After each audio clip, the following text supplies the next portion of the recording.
It's time for America Outdoors Radio.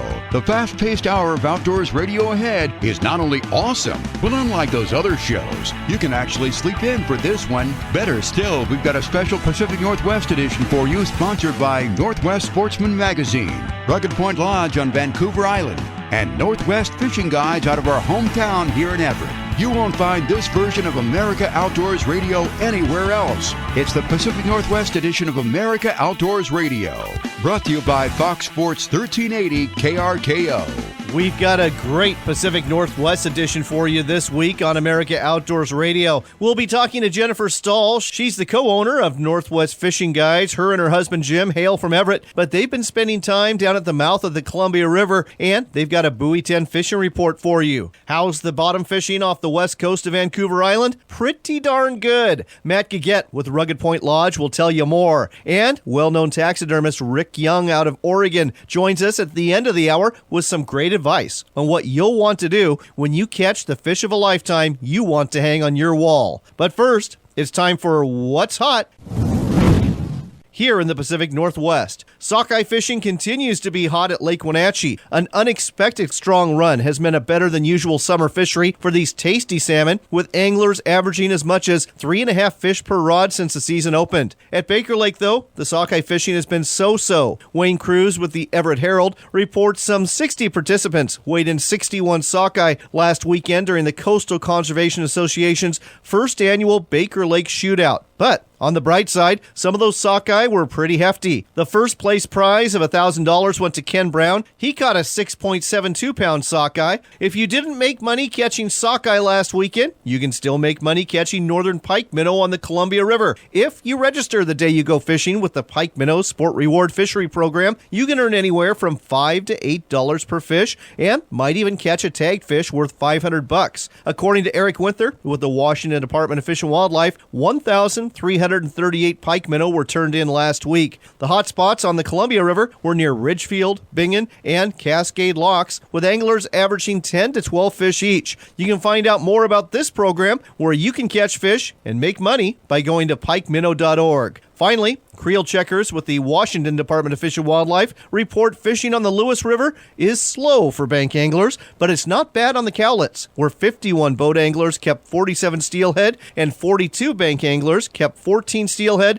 and released 1 adult Chinook. Most of the catch is still from Mission Bar to the salmon hatchery, though some steelhead are being caught by boat anglers near the mouth of the river. And now, let's head to Buoy 10. Time to check in with Jennifer Stahl. She's on the water fishing Buoy 10. She's one of the co-owners of Northwest Fishing Guides. Jennifer, always a pleasure to talk with you. Oh, always a pleasure to talk with you, John. So, Jennifer, the Buoy 10 fishery started August 1st, started off rough, but I understand things are getting better. Yes, it's definitely started getting better the last 2 days.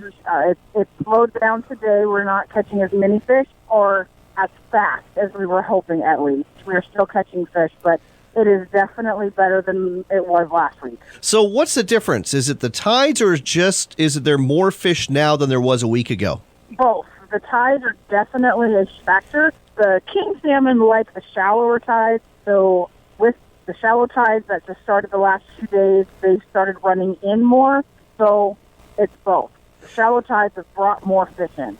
All right, that's good. And how do you expect it to be for the weeks ahead? Is it just going to keep getting better through Labor Day? There's going to definitely be a lot more fish coming in over the next week. The shallow tides continue for the next week. All right, well, there you go, folks. That's Jennifer Stahl from Northwest Fishing Guides. If you want to find out about booking a trip, they're pretty booked up for this year, but there's always next year, and they might have a last-minute opening. Go to their website. It's nwfishingguides.net. It's nwfishingguides.net. Jennifer, thanks for the report. Thank you.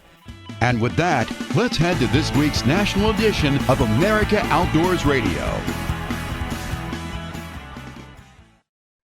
Want a trip with some of the most talented anglers on the water? Then book a trip with Northwest Fishing Guides. Salmon. That's right, salmon are their specialty, and you'll get a chance to catch them out of the mighty Columbia River from a comfortable and sturdy 26-foot boat. Northwest Fishing Guides will take you out for steelhead and sturgeon too, and can also accommodate your saltwater fishing desires. So whether you want salmon in the cooler or other fish on the line, book your trip now at nwfishingguides.net. That's nwfishingguides.net. Book your trip with the best.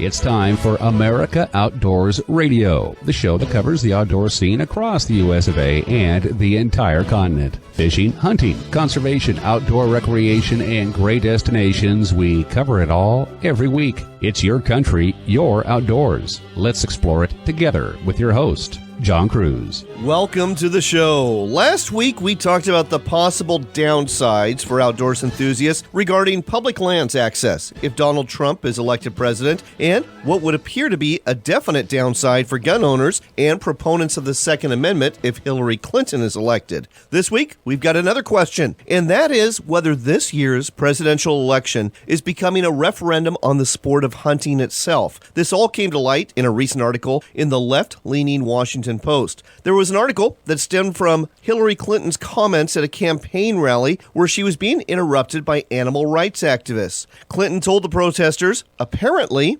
these people are here to protest Trump because Trump and his kids have killed a lot of animals, so thank you for making that point. Carrie Lauerman, writing what I would describe as less of an article than a personal anti-hunting rant, supported by suspect statistics and celebrity social media posts for the Washington Post, goes on to explain that Trump's sons, Eric and Donald Jr., along with Donald Jr.'s son, took some time off the campaign trail and headed to Canada. It's not clear whether their destination was the Yukon or the Northwest Territories, but being the avid big game hunters they are, that is apparently why they went there. A couple of things of note. This is the first time that I'm aware that Hillary Clinton has fired a shot across the bow of those of us who love hunting. Second, Clinton's comment and Carrie Lauerman's article makes it clear they have absolutely no concept of scientific game management and the role hunting plays in conservation efforts for all sorts of wildlife and the habitat the animals live in. If you own firearms, you are rightfully concerned about Mrs. Clinton becoming president. And now, if you're a hunter, whether you hunt with a firearm or a bow, you may want to watch your back as well, because it would appear from her latest statements, Hillary Clinton does not have your back. Okay, enough with politics. Let's get on with the show. Grouse hunting season kicks off September 1st in much of the nation, and that's why we are talking to Steve Belinda with the North America Grouse Partnership this week for the first of a three-part series about grouse hunting. After Steve gives you some tips on bagging for his grouse, we'll be heading to the mouth of the Columbia River bordering Washington and Oregon. That's where the Northwest Sport Fishing Industry Association's 17th annual Buoy 10 Salmon Challenge will be taking place on August 19th, and Dan Cherry with NSIA will tell you not only about the Derby, but also fill you in on how the fishing has been down there and why you should release one subspecies of salmon you'll be catching there called Thule's. Following our chat with Dan, we'll check in with Carl Findlay. He hails from Bend, Oregon. He owns a company called Oregon Pack Works, and he's got some great advice on how to pack your backpack or day pack so you are not killing your back. It turns out there's a science to this. And if you're like me, I suspect you're going to learn something here that's going to save you a little back pain down the trail. Packing isn't just for hunters and hikers, it's for anglers too. How you pack your leader and gear determines how efficient you are at keeping your line in the water for the maximum amount of time. You can't catch fish if you're tying your rigs on shore. That's the premise behind the Bait Buoy Tackle Organizer, and Rick Gause with Hook 'em Good will tell you more about this product that's useful for both boat and walk and wade anglers. We've got outdoors news covering a justifiable following a home invasion and the fallout the homeowner got after she killed that bear. We've also got news about a record Wyoming elk taken with a very non-traditional weapon and some new inductees onto our Trail of Shame who appear to be addicted to clam chowder. Along with that, we've got some great advice from Ken Estes with Cascade Marine in Portland about taking care of your boat motor on a routine basis. If you do, you won't be that guy floating dead in the water at the foot of the boat launch with a motor that won't start. Take it all together and we've got quite the show for you, so let's start it off now by lacing up our boots and heading into the woods to see if we can find some grouse. Next on America Outdoors Radio, grouse season is right around the corner. That's right. It kicks off September 1st just about everywhere that people are listening right now. And so we thought it would be a good idea to bring Steve Belinda on board. He's the executive director of the North American Grouse Partnership. And Steve, what I'd like you to do for our listeners today is give us some tips. How can we be successful for grouse in September? Well, thank you, John. It's a pleasure to be here, and I really enjoy listening to your show. First thing, you're probably going to be hunting the 3 species of forest grouse. That is your blue grouse, or referred to now as your dusky grouse or your sooty grouse, your rough grouse, and of course your spruce grouse. And the blue grouse were split into dusky and sooty species a couple years ago, and there are genetic differences. But to us hunters and the people that love grouse, you're not going to know that other than where they are. It's mostly a genetic difference. So with that, the dusky and sooty grouse are often found in your open forested environment. So in the Pacific Northwest, what you need to be looking for is that open, mature forest stand, a ponderosa pine, lodgepole pine, Doug fir, or others, where we have a good grass understory. Okay. And the reason that they need that grass is they're looking for insects at that time of year. Also, what happens in that type of environment is you get a lot of berries, grouse whortleberry, other berries that these birds will be keying into to build fat reserves to get them through the upcoming winter. So, find that open space where, there's some shade, there's some open areas of sun, and you're going to find dusky and sooty grouse. What about rough grouse? Rough grouse are going to be found a little bit down the mountain, usually on an area that's had some disturbance, a clear cut, a fire or some rejuvenation areas, and they love aspen. So where you have aspen stands, you're going to find that rough grouse, and then along, streams and seeps in other areas where there's some wet undergrowth that those birds can get underneath and forage and stay out of the hot sun. So here's a question for you, Steve. When it comes to grouse hunting, this is probably the one species of bird where it's actually okay, unlike other bird hunting, to shoot them out of a tree. Because if you wait for them to fly, especially where rough grouse like to hang out, you're never going to get a shot. Yeah, absolutely. And actually, some of my favorite hunting with grouse is with my bow or with my .22 pistol. It provides an opportunity to go for the headshot, not ruin any meat, but also provides another challenge to hunters who are often looking for something beyond your standard shotgunning techniques. And I guess you're absolutely right about that. I'd say that when it comes to grouse hunting, especially ruffed grouse, I think I see just as many hunters with small caliber rifles as I do with shotguns in the field. Yeah, and to be honest, it's up to your state fish and game agency to determine whether that's regulated, but I'm not aware of any state that does prohibit using small caliber rifles for any of our forest grouse. So any other tips you might have for those of us who are going to go out looking for grouse? You've told us where to find them. We now know what kind of weapons to use to get them. But what about time of day? When are they most active? So these birds are going to come off the roost and go to either water or to feed immediately. So if you know an area where there's a lot of sign or a lot of berries, that's a really good place to start. Middle of the day, these birds are going to shade up a little bit as it gets hotter. And then, of course, in the afternoon, they're going to seek out that warmth, a lot of southern exposures for blue grouse and rough grouse. And that's where you're going to find them. Old logging roads or even open logging roads are great because these birds will be coming to water at culverts, at puddles, and also coming to get grit. I personally hunt them by walking Forest Service or public or other public roads really slow and looking for these birds to hang out on the side of the road, which gives me, an opportunity to see them before they see me and get that nice shot that I'm looking for. Well, there you go, folks. There's some great tips for grouse hunting success come September. If you want to find out more about the North American Grouse Partnership, it is the organization that is dedicated to the conservation and advocating for grouse throughout North America. Go to their website, grousepartners.org. The website again, grousepartners.org. Steve, thanks for the great advice on America Outdoors Radio. All right, John, thank you, and grouse on.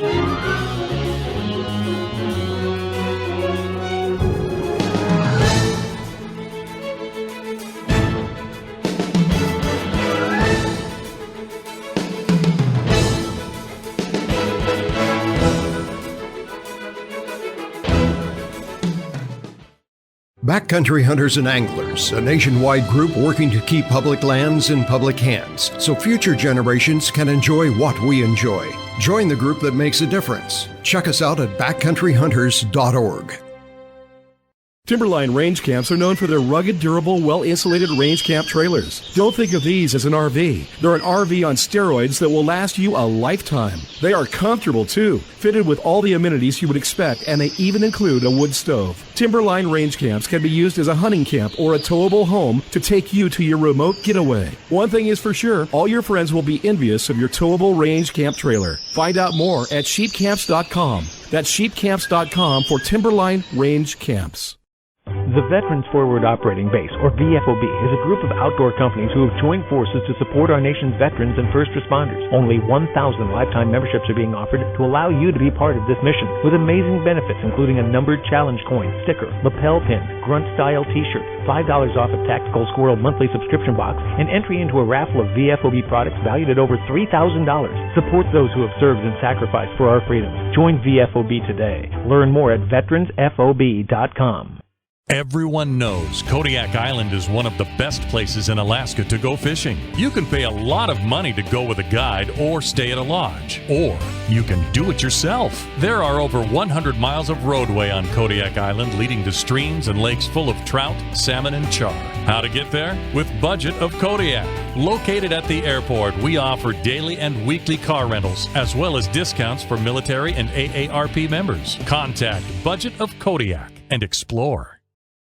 D.M. Bullard Leather has been in business for over 20 years. We use Herman oak leather to make concealed and open carry gun holsters, as well as knife sheaths, belts, cowboy gear, and wallets. All of our products are handmade, and we even offer exotic skins if you're looking for something really special. Check out our products in 16 different gun shops, or go to our website at dmbullard.com. That's dmbullard.com for the best leather you will ever have. Offshore Northwest is Washington's most exciting albacore tuna fishing charter, offering one-day run and gun live bait tuna fishing trips from Westport, Washington. You'll leave at first light, run an hour and a half out to the tuna grounds, and catch these fish till your arms fall off. You'll be back at port by 5 p.m. on a 30-foot Parker boat. The tuna are here now, and this is shaping up to be a record summer, so call Captain Carey now at 253-380-9973. That's 253-380-9973 for Offshore Northwest. Limit Out Performance Marine is your West Coast Phoenix, Larson, and Aluma craft boat dealer. We also offer full service for your Mercury and Yamaha outboard and have complete parts and tackle store for your every boating need. We'll not only provide you with full service for your boat, motor, and trailer, but we'll also educate you on how to better operate and maintain your boat so you can have a better experience in the water. Visit us at 421 5th Avenue Northwest in Pacific, or go online to limitoutmarine.com. It's a trek to get here, but that's what you love about it. The Hawkeye Land and Sea Fishing Club is located on the remote central coast of British Columbia, within the Hawkeye Conservancy Marine Park. If you're expecting a fancy towel service kind of fishing resort, oh, you're out of luck. But if you're looking for seriously world-class fishing and spectacular scenery, you're in for an experience unlike any other. For more information about joining the club or visiting as a guest, go to HawkeyeLandandSea.com.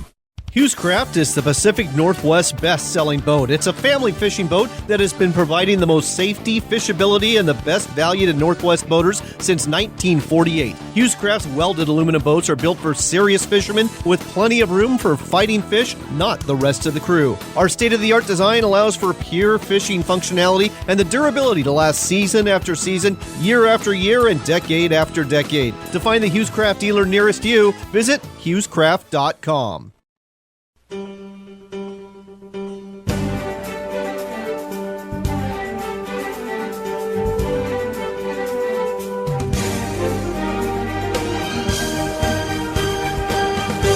You're back with America Outdoors Radio. I'm John Cruz. This portion of the show is brought to you by Northwest Sportsman Magazine. It's the monthly publication that covers the hunting and fishing scene throughout the Pacific Northwest, to include some of the great salmon derbies and tournaments going on. Pick up a copy near you. Speaking of salmon derbies, there's a big one coming up Friday, August 19th. It's the 17th annual Buoy 10 Salmon Challenge. With us here to tell you more about it is Dan Cherry, the Director of Communications for the Northwest Sport Fishing Industry Association. Dan, welcome to the show. Thank you for having me, John. So, Dan, why don't you give our listeners an overview of this tournament in terms of the when, the where, and the rules? So we're, of course, down at Buoy 10, and the tournament is going to take place August 19th. We're going to be at the Clatsop County Fairgrounds there in Astoria. And the Clatsop County Fairgrounds is our first year being there, but it's a big facility, got a lot of room outside for boat parking, so people will be able to get in and out. Should be no problem there. And we'll be right there in the middle of mid-August, and as we know, the past few years, the fall run of Chinook has been phenomenal. Last year set a record, the year before that set a record, and this year is supposed to be right on par with that, and we think right there, being in the middle of the month, we should be right there near the peak bit of the run, so there should be plenty of fish around to catch. So let's go ahead and run through how you win some of the prizes here. Obviously, there's a big fish prize for $1,000, but there's other prizes as well. Are there prizes for teams on boats, or how does this all work out? Yeah, so we've got a lot of prizes out there. Like you said, North River Boats has given us $1,000 to give away to the person who catches the biggest Chinook. And after that, we've got a lot of team prizes lined up. First place, G. Loomis and Shimano have donated us some really nice rod and reel combos for the team that catches the highest average amount of weight of fish. Second place, we have some Lamiglass rods and really nice Daiwa reels to give away. In third place, we have some Tika combos that we're going to throw in there. Now, I understand there's also a door prize raffle, too, that involves a $500 check. That's right, yeah. We work with some of our partners, and Ray Marine has generously donated $500 that, you show up. When you show up there at weigh-in, you stay for the whole thing. We're going to give you a raffle ticket, and at the end, we're going to draw, and you might just walk away with $500 in your pocket just for showing up. Nice. Two other questions. Number one, what is the entry fee? It's $110, and that covers your shirt, entry, food, your raffle ticket to get in there. And with that, just being there, we have a lot of door prizes and all this other stuff that we're going to be giving away. So, you really do kind of get your money's worth out of that $110. And speaking of the food, there's the weigh-in, that's between 2 and 5 p.m. on the 19th, and dinner's right after that? That's exactly right. We have a caterer coming in. We're going to have a full spread, and nobody should leave hungry. Well, it sounds like you can't lose, quite frankly. At the very least, you're going to walk away with a good dinner and a day of fishing, and there's a really good chance you're going to walk away with some sort of prize, and maybe it'll be $1,000. Let's talk about how the Buoy 10 fishery has been so far. I know the opener started off really rough, but I understand it's been getting better and better since then. That's right. That's what we've been hearing, too. It opened up, and, they haven't been the best tides right away, but we expect those tides to kind of improve, and as we get on into August, we should start seeing more and more and more fish start pushing through. Really, it should start improving every day, and from here until they close it in sometime probably in September. For those who are going to compete in the Buoy 10 Salmon Challenge, how big of a salmon does it take to win that big fish prize? What has it historically been over the last couple years?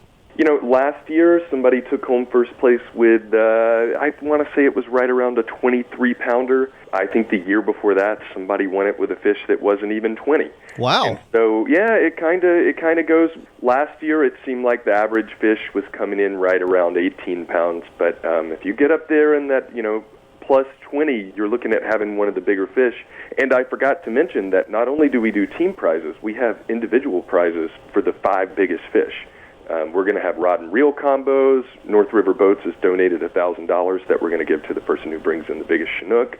And then from there on down, 1st through 5th, they're going to be in line to probably take home some gear. Sounds fantastic. We're talking to Dan Cherry. He's the Director of Communications for the Northwest Sport Fishing Industry Association, and we're talking about the 17th Annual Buoy 10 Salmon Challenge. It's taking place Friday, August 19th, and the weigh-ins at the Clatsop County Fairgrounds at Astoria between 2 and 5 p.m. Entry fees only $110, and pretty much everybody's going to walk away at least with a full belly and a good chance at some door prizes and a day of fishing. So everyone's a winner. Now, let's talk about something that's really important here in terms of the rules and in terms of what you're looking for here. There's 2 types of salmon you can catch at the mouth of the Columbia River. One's referred to as the upriver brights, and that's kind of self-explanatory in terms of how they look. But the other one, the Thulees. What are the Thulees, and why do you want those released? So Thulees are lower Columbia River Chinook, and we really want the wild ones released because they are the limiting stock on the Buoy 10 fishery. So while the upriver brights and the Thulees enter the river side by side, The upriver brights are returning at record levels. I mean, they're returning at such healthy levels that we're able to harvest wild fish and all of that. But then the tules are the ones that limit the fishery. They're when we catch a certain amount of tules, when that impact is reached, they cut off buoy 10, and then that means the businesses down there in the lower river, all the fishing guides, everybody's got to kind of go home, pack it up, or try to catch some coho, maybe not this year. So we want those wild tules released because they are threatened under the Endangered Species Act. And by releasing those, we hope that over time we can see that population start to bounce back a little bit. And then hopefully the end result here is that we keep the buoy 10 fishery open longer, and so people can have more of a shot at catching more upriver brights, and there'll be more tules around. It kind of would work out for everyone. We just have to help those tules kind of get a leg up. It all makes perfect sense to me. And here's another factor, too. Now, I know when it comes to the Salmon Challenge, people aren't looking at table fare. They're looking at weight and trying to win this derby. But a lot of the guides I talk to, they turn those tules back anyway because they basically say, as far as table fare goes, they're not that good at tasting fish.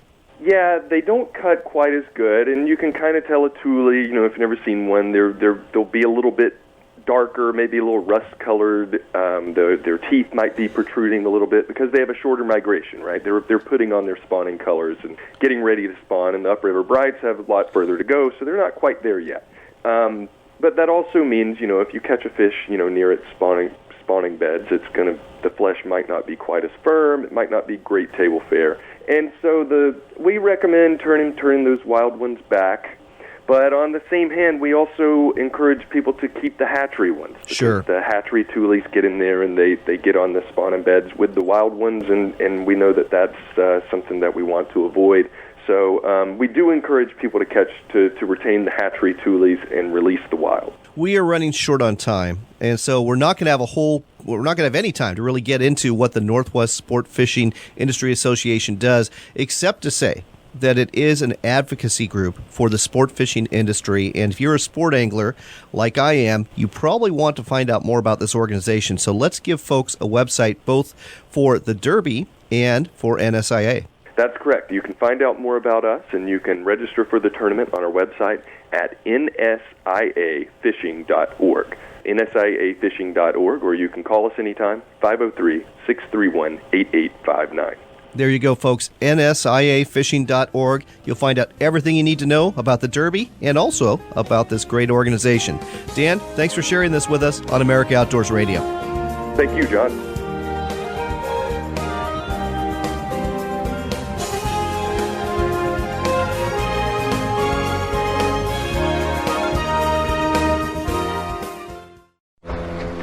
Limit Out Performance Marine is your West Coast Phoenix, Larson, and Alumacraft boat dealer. We also offer full service for your Mercury and Yamaha outboard and have complete parts and tackle store for your every boating need.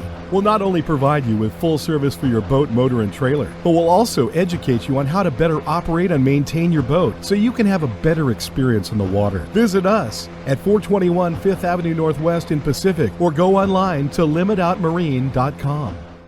Offshore Northwest is Washington's most exciting albacore tuna fishing charter, offering one-day run and gun live bait tuna fishing trips from Westport, Washington. You'll leave at first light, run an hour and a half out to the tuna grounds, and catch these fish till your arms fall off. You'll be back at port by 5 p.m. on a 30-foot Parker boat. The tuna are here now, and this is shaping up to be a record summer, so call Captain Carey now at 253-380-9973. That's 253-380-9973 for Offshore Northwest. It's time for another local shot of the outdoors. It's the Pacific Northwest edition of America Outdoors Radio, and you'll only hear it here on Fox Sports 1380 KRKO. It's time to head to Vancouver Island again. That's right. We're heading to the northwest portion of the island. That's where Rugged Point Lodge is located. And with us again, Matt Gaget. Matt, let's talk about something different. Not the salmon, not the halibut, but instead the bottom fish, the yelloweye and the lingcod. How's the fishing for those? Because those are some tasty fish.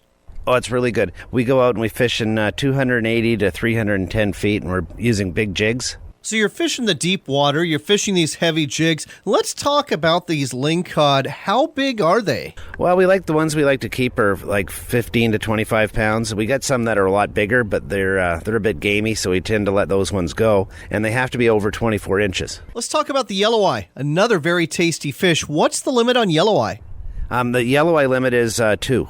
Are there any other bottom fish out there that you're catching? Oh, yeah, there's copper rockfish. There's a whole variety of rockfish, and there's lots of black sea bass where we are. So I guess the bottom line is, if you go out fishing with Rugged Point Lodge, you're going to be coming home with a whole bunch of bottom fish, aren't you? Oh, yes. Typically, all our full-day packages are multi-species trips, like we're doing Chinook and bottom fish and halibut. Sounds like a great deal to me. If you want to find out more about fishing for salmon, for halibut, and, as you just heard, all sorts of bottom fish too, go to the website. It's ruggedpointlodge.com. That's ruggedpointlodge.com, offering great fishing while staying at a beautiful lodge and eating some fantastic food along the way. The website again is ruggedpointlodge.com. There's a whole bunch more of the great outdoors coming your way on Fox Sports 1380.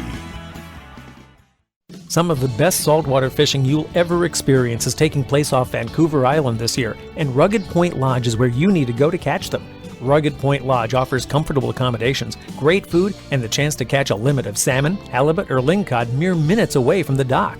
Better still, it's not too late to book a trip for this summer to take advantage of what promises to be the best salmon fishing in a generation. Book now at ruggedpointlodge.com. ruggedpointlodge.com, where fishing dreams come true.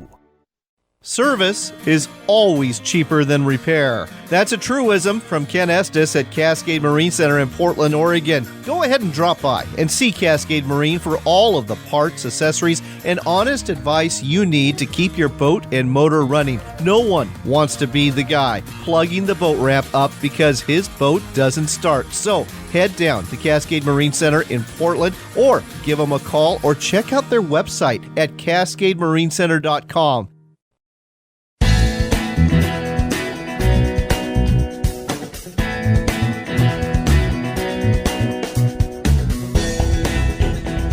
You're back with America Outdoors Radio. I'm John Cruz. This portion of the show is brought to you by the American Shooting Journal. It is the publication that covers not only the shooting sports, but in-depth reviews of firearms and more. Pick up a copy at a newsstand near you. We're talking to Carl Findling. He is the owner of Oregon Pack Works, based out of Bend, Oregon. And we thought this would be a great time to talk about the proper way to pack that backpack of yours. Carl, welcome to the show. Oh, good morning, John. Carl, I understand you are getting ready to head to the Wallowa Mountains. You're going to be doing some scouting for deer and elk. Tell me more. That's right. Yeah, I tend to scout a number of times a year. I think that's one of the better ways to your success is getting out and knowing the terrain and knowing, where you're going to be on that opening day. So when it comes to these scouting trips, and for that matter, when it comes to folks that are either A, backpacking, this time of year, getting in those summer backpack trips, or B, they're going to be backpacking in some country for hunting, we need to talk about packing right, because I know for a fact I've been that guy who has packed wrong, and I've been awfully sore at the end of the day or at the end of a trip. I mean, there's a real science to packing that backpack right, isn't there? Yeah, there is, John. I think the biggest thing that folks do is they don't have the pack that's built for what they're trying to carry. And the first thing I'll say is there's a thing called load lifter. It doesn't really load lift your pack, but if you don't have a strap that comes off your shoulder strap that goes and rises above the point of the shoulder, you don't have a way to assist kind of lifting that load off your shoulders. And over time, with heavy weights, that becomes real fatiguing and a real pain. I learned that with the old military pack boards, and then I kind of went through this when I developed my business. And what was it that I was lacking in some of those day packs that were out there? And it's typically a load lifting function on a pack. So again, that pack fit is critical to have the right pack for the job. But then number two is that heavier loads closer to your spine is really important. A number of pack models out there in the marketplace have weights that outboard, and you continue to outboard that weight, you're going to lean over, and you're going to be to the point where you are very uncomfortable in your hips, your hamstrings, and then in your back over a shorter period of time than you would in a properly fitting or properly packed pack.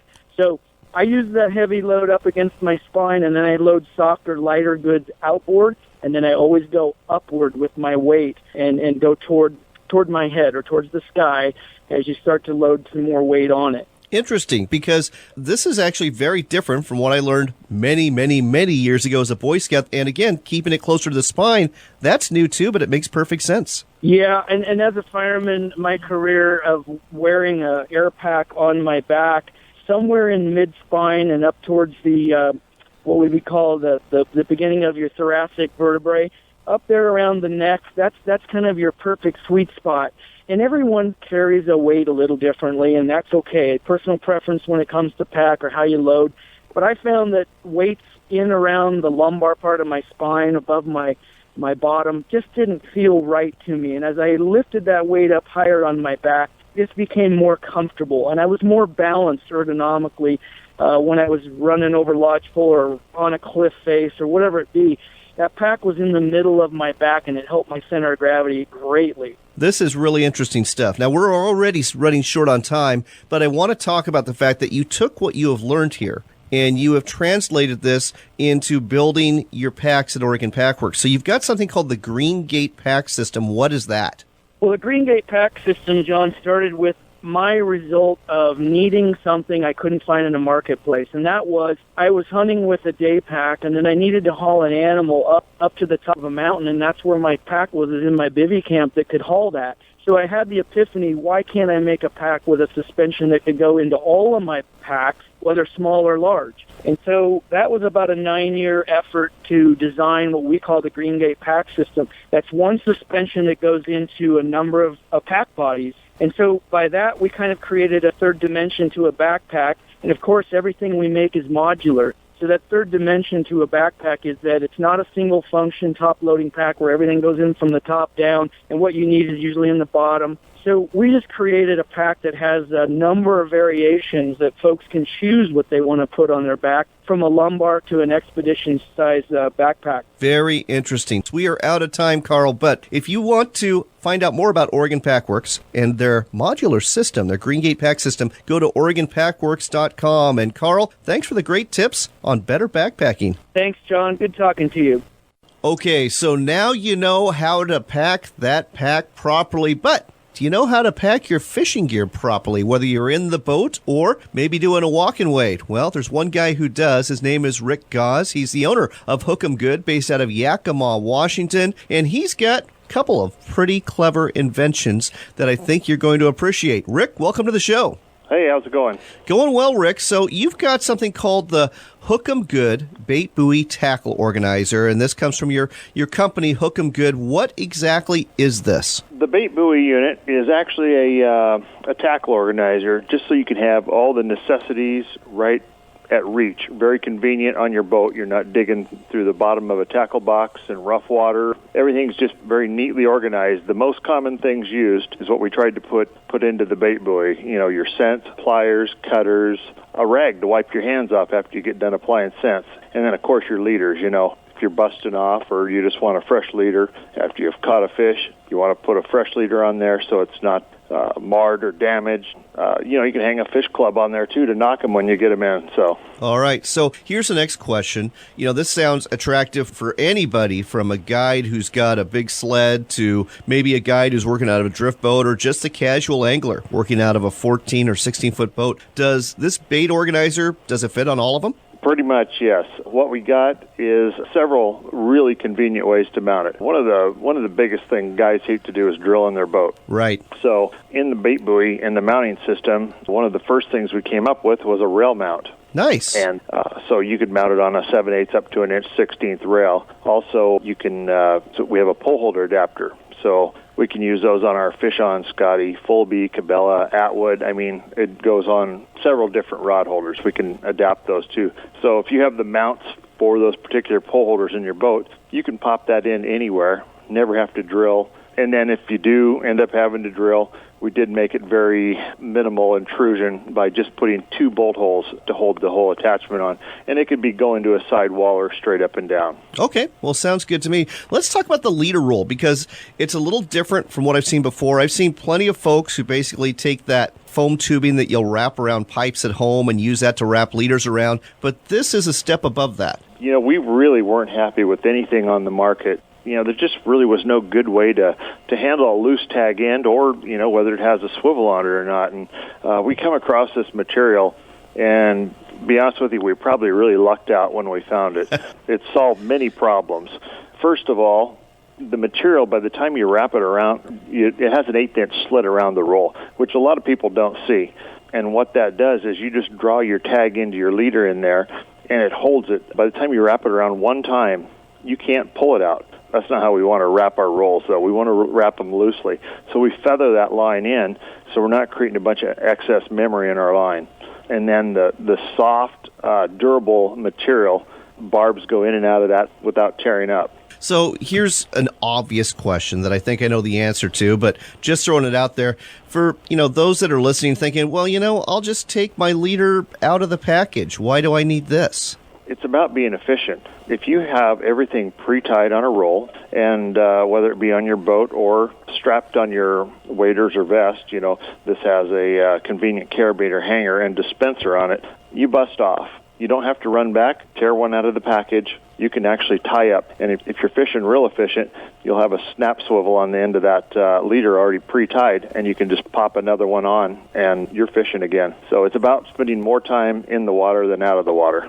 And one more thing I want to touch on. Those leader rolls, they do come in those carabiners, and they'll go right on your fishing vest or right on your belt. They don't take up a lot of room, but you can carry like half a dozen pre-tied leaders on those, can't you?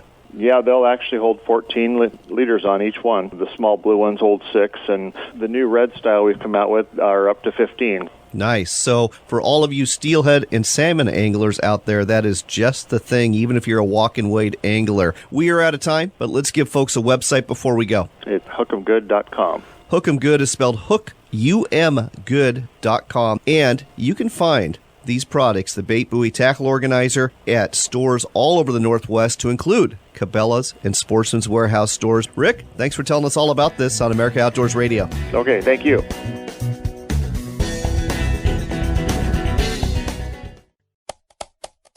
Do you long to hunt Africa's most dangerous big game? Big Game Hunting Adventures offers that. Hunting free-range Cape buffalo in some of the wildest untamed country left on the continent. You'll be the only hunting party tracking free-range buffalo on 160,000 acres of land, where the borders of Mozambique, South Africa, and Zimbabwe meet. They include pickup at Johannesburg International Airport, and they're among the most affordable you'll find in all of Africa. Book your safari today at BigGameHuntingAdventures.com. Service is always cheaper than repair. That's a truism from Ken Estes at Cascade Marine Center in Portland, Oregon. Go ahead and drop by and see Cascade Marine for all of the parts, accessories, and honest advice you need to keep your boat and motor running. No one wants to be the guy plugging the boat ramp up because his boat doesn't start. So head down to Cascade Marine Center in Portland, or give them a call, or check out their website at CascadeMarineCenter.com. Lance Campers makes the ideal base camp for all of your outdoor adventures. We've been in business for over 50 years, and we specialize in making quality, lightweight campers for your pickups as well as trailers you can tow. If you own a half-ton truck, you'll want to check out our new 650 truck camper, made especially for half-ton short bed pickups. Find out more at an RV dealer near you, and be sure to check out the entire product line at lancecamper.com. Lance Campers, quality campers for you.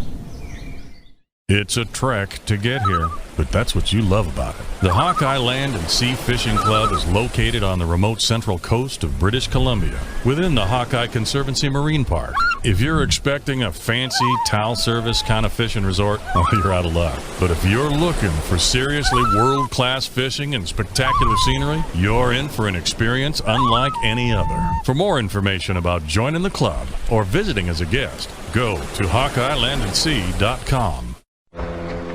Limit Out Performance Marine is your West Coast Phoenix, Larson, and Aluma craft boat dealer. We also offer full service for your Mercury and Yamaha outboard and have complete parts and tackle store for your every boating need. We'll not only provide you with full service for your boat, motor, and trailer, but we'll also educate you on how to better operate and maintain your boat so you can have a better experience in the water. Visit us at 421 5th Avenue Northwest in Pacific or go online to limitoutmarine.com. U.S. Marine Sales is the South Sound's largest marine retail store with an 8,000 square foot showroom. We've been locally owned and operated since 1978 and have a full service department with factory trained staff. We offer sales and service for Yamaha and Mercury outboards and sell Weldcraft, Lund, G3, and other boats for anglers. Want to have some fun on the water? We sell Yamaha wave runners too. Check out our website at usmarinesales.com and then visit us on Pacific Avenue in Olympia. The website again, usmarinesales.com.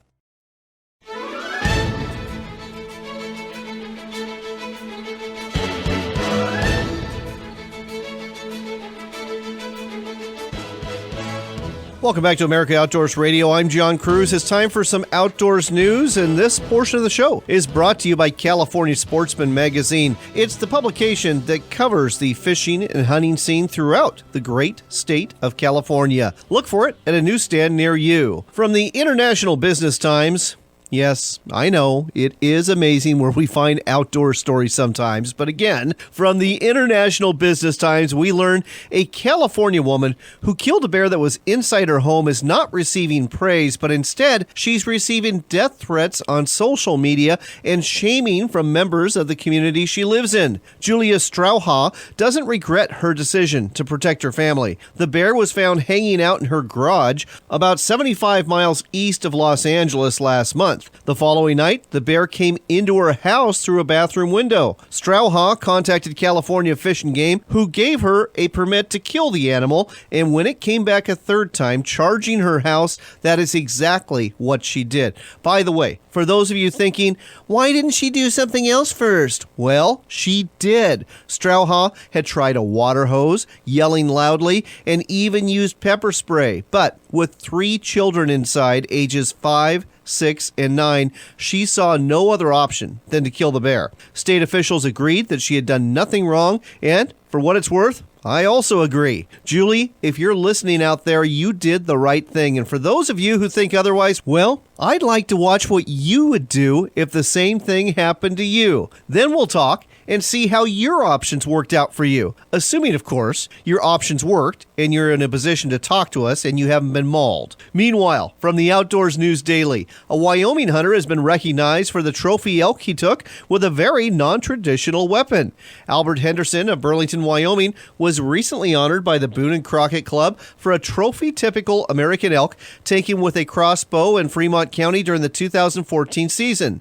The elk scored an impressive 408 points and received a first-place award at the Boone and Crockett Club's 29th annual Big Game Awards banquet. Interviewed about the trophy, Henderson said, "I've hunted in Wyoming my whole life. There are good elk all over the state in each area, but I've never taken an elk this big before. What makes this elk even more special is the fact that Henderson took it not on a private ranch or with a guide, but in a general hunting area." Henderson continues by saying, "This should be encouraging to all Wyoming hunters. You can still get a good bull on a self-guided hunt in any area with hard work and dedication." Henderson's elk will be listed with over 4,000 other trophies in the Boone and Crockett Club's 29th annual Big Game Awards book, available this fall.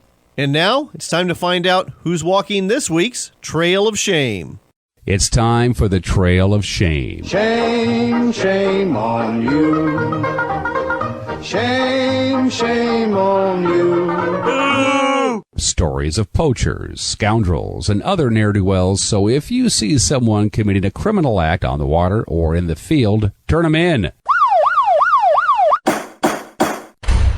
It's the right thing to do. Our inductees to our Trail of Shame this week apparently can't get enough clam chowder. The Oregon State Police reports seeing a person digging for razor clams on Clatsop Beach in northern Oregon recently. The person in question put several razor clams inside of his clam gun instead of his bucket or sack like most clammers do. And then head back to his car. The troopers contacted this person, along with 3 of his friends, and soon discovered the group was in possession of 143 razor clams, which is, give or take, 98 razor clams over the limit. All 4 suspects were cited, and the 98 over-the-limit clams seized and turned over to a local food bank. These 4 clam hogs will be facing further consequences soon enough, but for now, let me welcome you off the beach and onto this week's Trail of Shame. Shame on you. Next on America Outdoors Radio, for all of you boat owners out there, whether you're a tuna angler who's hearing about the great fishing and you want to head out to the Salt yourself to try it out, or maybe you're going to head to the Lower Columbia or Buoy 10 for some of that great salmon fishing, or maybe you're a waterfowl hunter and you know that waterfowl season's coming up and you want to get ready to go. Well, you better check that motor on your boat first. With us here to tell us some things you do need to check is Ken Estes with Cascade Marine Center in Portland, Oregon. Ken, welcome to the show. Thank you. Ken, nothing more embarrassing than being that guy who launches his boat and then just sits there by the ramp, unable to get it started, and everyone's just looking at him, including his fishing buddies, saying, boy, you are an idiot. You don't want to be that guy, do you? No, you don't want to be that guy because everybody else that wants to use that ramp also and get him out of the way is now really mad at him also. Absolutely. So let's talk about 3 things folks need to do before they hit the water to make sure their motor is going to be running. What's the first thing that they ought to be doing before they hit the water? Well, the first thing, even before they even leave the driveway, what I like to do before we take a boat from the store here to the river, go bump the key and see if the battery even has power. Smart. You know, it's amazing how many times you get down to the river and you find out, click, click, click, you've got nothing. Yep. That's a very obvious one, but you're right, overlooked, and I have been with a couple of guys who have done that before, and I hate to admit it, did it once myself. All right, so that's number 1. What's number 2? Well, number 2 is, service is always cheaper than repair. Right. You know, if you maintain a motor that has sat for a long time, that's sure a whole lot better than not doing anything after the last time you used it and you just put it away wet. So, oil changes, fluids, stuff like that. Take a fuel sample. The ethanol issues that we're seeing these days, it just goes through phase separation, and there is water sitting on the bottom that gets sucked up and plugs up the carburetors. So that's a huge issue we're seeing here in the marine business. Let's go ahead and talk about, the frequency of how often you should be, maybe taking your motor in for a tune-up or for servicing at a place like yours at Cascade Marine Center. Well, the general rule of thumb is every 100 hours it needs the oils changed and the lubricants done. Every 300 hours is generally the water pumped. And also depends on what kind of environment you're using it in. But, preventative maintenance is a whole bunch cheaper than repair. Absolutely. The ethanol issues, little tricks of the trade, that people might not know. It's not just enough to run your carburetor out of gas just by, unplugging it and letting it run out. Hold on, because that's exactly what I do. So go ahead and tell me more. All right. After you've done running the motor, you're putting it on the trailer, you want to unplug the fuel line. But you also need to take your thumb and push the little button in, if there is one, depending on what motor you have, and let air into the fuel line so the fuel pump can suck all the fuel out and get as much of it burnt out of the motor as you can. After that, then lift up the cowling, and this is common to all the 4-stroke engines. They have a drain screw on the float bowl of the carburetor. So take a screwdriver, crack that drain screw, let the contents of the float bowl run out so you get rid of all the water, the gunk, the goo, anything that might be settling out in the bottom, and drain that out. Then you can close that back up. Next time you go boating, carburetor's clean, the needle's not stuck in the hole in the seat, it runs fine because it didn't dry out and left all the goobers in there. Prime the bulb up like you do any motor, go have fun.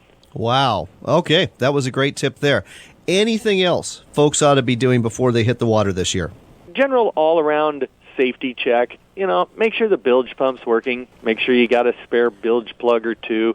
We get a lot of calls for that. The main thing, though, is just seeing that it runs before you get all the way to the coast. Nothing worse than driving 2-3 hours, to find out, oh man, it doesn't run right or good. I encourage people all the time, before you drive to Shasta or Buoy 10 from Portland here, stop out here at Marine Drive or Chinook Landing, take it for a 5-minute spin around the buoy. Make sure everything's right before you invest all the time, effort, energy, money, and gas running to Buoy 10 or any of the other wonderful fishing spots we have in the Northwest. That's Ken Estes with Cascade Marine Center with some great advice that's going to get you on the water and keep your motor running on the water. If you want to find out more about servicing your boat or buying a new motor or buying a very high-quality used boat, go ahead and check out the website, CascadeMarineCenter.com. And Cascade Marine Center is located in Portland, Oregon. So all of you listening to KUIK in Hillsboro and Portland, here's the place you need to go. And by the way, the website again for everyone else, CascadeMarineCenter.com. Ken, thanks for telling us all about this on America Outdoors Radio. You're welcome. Have a great day. That pretty well wraps things up for this week. If you missed any part of our show or last week's show, check out our website at AmericaOutdoorsRadio.com. You'll find our most recent show there in the form of a YouTube podcast at the bottom of the front page. And be sure to like our Facebook page, too. Simply look for America Outdoors Radio on Facebook, like our page, and check out the photos and other information we post on a regular basis. Another place to listen to this show and to our sister show, Northwestern Outdoors Radio, is on the internet at RenoViolaOutdoors.com. That's the home of WRVO Radio, an internet station dedicated to outdoors programming. That website again, RenoViolaOutdoors.com. I'd like to thank our sponsors, the publishers of 4 great sporting publications, which are the American Shooting Journal, Northwest Sportsman Magazine, California Sportsman Magazine, and the Alaska Sporting Journal. Be sure to pick up a copy near you or subscribe and get one or more of these magazines delivered to your mailbox every month. The height of summer is here, and I hope you're making the most of it. Remember, it's your country and your outdoors.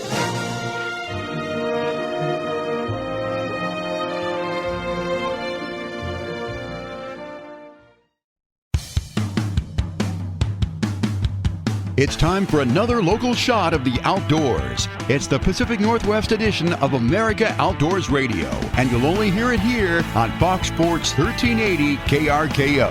Up next, we're talking to Rick Leach, very well-known taxidermist out of Oregon State. If somebody catches the fish of a lifetime, catches a big Chinook, a big steelhead, a big walleye, whatever big fish they've caught, they want it mounted, what do they need to do to make your job easier and not ruin that mount? Well, we first of all recommend or we promote catch and release. In that case, you can take measurements and a picture of your fish, turn it loose, give me that information, and I can do a duplicate in fiberglass. And most of the time, people think that the fiberglass fish is the real fish. I know I would. Let's go ahead and move past that, though. We both know there's people that are going to want to keep that fish. Yes, if it's a fish of a lifetime that you want to keep the actual fish skin, what you want to do is don't let it dehydrate. Wrap it in wet towels. If you can't bring it into the taxidermist immediately, freeze it in a plastic bag, and that will keep it in good shape. And it's always helpful to have some good pictures right after the fish comes out of the water. All right, folks, there you go. Some really good advice on preserving that trophy or catching and releasing that trophy, which is probably an even better idea, and still ending up with a mount that's going to be on your wall, and you're going to remember that fish for a lifetime. You can find out more by contacting Rick Leach at trophymounter@AOL.com. That's trophymounter@AOL.com. He can take care of your taxidermy needs. Rick, thanks for telling us all about it. Hey, thank you.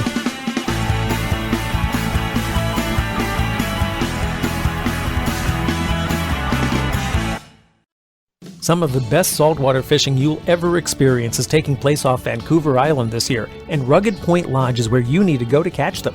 Rugged Point Lodge offers comfortable accommodations, great food, and the chance to catch a limit of salmon, halibut, or lingcod mere minutes away from the dock. Better still, it's not too late to book a trip for this summer to take advantage of what promises to be the best salmon fishing in a generation. Book now at RuggedPointLodge.com. RuggedPointLodge.com, where fishing dreams come true. Wetlands are some of the most important ecosystems on Earth, but our wetlands are quickly disappearing. Find out how you can help. Join Ducks Unlimited today. Want a trip with some of the most talented anglers on the water? Then book a trip with Northwest Fishing Guides. Salmon, that's right, salmon are their specialty, and you'll get a chance to catch them out of the mighty Columbia River from a comfortable and sturdy 26-foot boat. Northwest Fishing Guides will take you out for steelhead and sturgeon too, and can also accommodate your saltwater fishing desires. So whether you want salmon in the cooler or other fish on the line, book your trip now at nwfishingguides.net. That's nwfishingguides.net. Book your trip with the best.